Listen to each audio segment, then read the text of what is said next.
Good morning, everyone. The first picture with my guru, international guru, Dr. Stefanide, while taking the certificate of teacher certificate. And my Indian guru is, I will tell loudly that it's Dr. Vivek. I learned a lot from him. Okay, starting with the topic. This is a boring topic. So first, the Bahubalis have already presented there, sitting Dr. Vivek, Dr. Alex. After watching the Bahubali, we are going to a normal daily serial. Now mine is the daily serial. So kindly bear with me.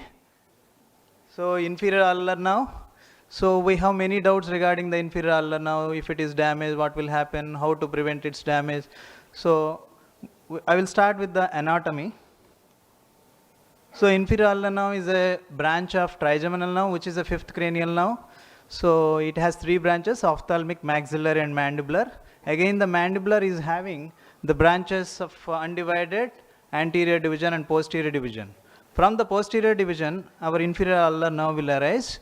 The posterior division again will have the branches: the mylohyoid, auriculotemporal, lingual, and inferior ulnar. The inferior ulnar nerve will have the branches of mylohyoid, incisive, and mental. So among this, the mylohyoid comes out before it enters into the mandibular foramen. The main branch that is important is the one that is running in the inferior ulnar nerve. That is scary for us, because when we are doing implants, strategic implants, we will be dealing mainly with the resorbed ridges. So we'll be close to the nerve. So we need to know the anatomy of the nerve to avoid its injury, and how to do lingual engagement or buccal engagement.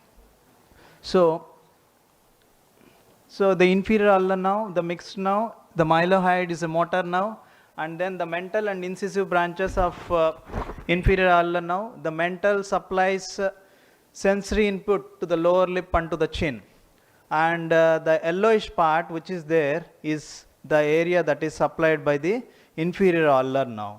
So it helps in various functions. So, and then this is again the diagrammatic representation of sensory input of the inferior ulnar nerve. So injury of the inferior ulnar nerve can lead to various sensations, not sensations, altered sensations, like anesthesia, paresthesia, dysesthesia, hypoesthesia, tingling, burning, and what not. Anything can happen, and the patient will start troubling you. So damage to the inferior ulnar nerve can lead to self-inflicting injury. Patient will not know what is hot, what is cold, and then the patient will not know that he is biting his lip. He will think that it is something, chicken piece or something, and he will start chewing, and then next day he will come and say, my lip is injured. So it will lead to self-inflicting injuries. It will lead to defect in various functions like speech, mastication, everything will get affected. And most important thing, when the patient is young, he will miss the pleasure of a kiss. So the patient can file a medical legal case.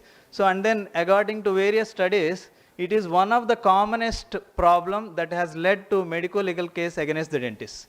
Damage to inferior ulnar nerve. So in India, we are a little bit on the safe side, because the medical legal cases are a little bit less. So, but we should be on the safer side if we want to be away from these problems.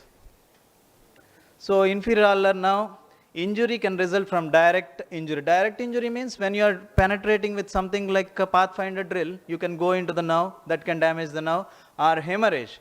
Sometimes what happens, when you make the drill, it will lead to bleeding. So what they say is, conventionally they put the implant, it will stop the bleeding. That itself acts as a stoppage point.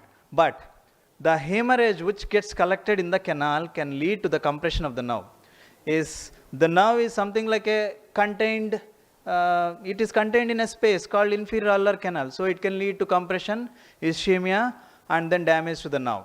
So as per the conventional implantology studies, what I read, it says if there is severe bleeding, stop placing the implant and place it after 3 days. But the best possible implant is there in our hands, that is BCS. When you place it, there is an escape path for the bleeding to escape, or any infection to escape. That is why I call it as best possible implant. So the BCS, if you place in the bleeding point, it can help you in preventing this hemorrhage and then compression.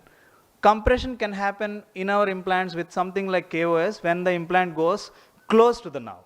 Okay, so because it's when it is going inside, the adjacent bone gets compressed, and it can lead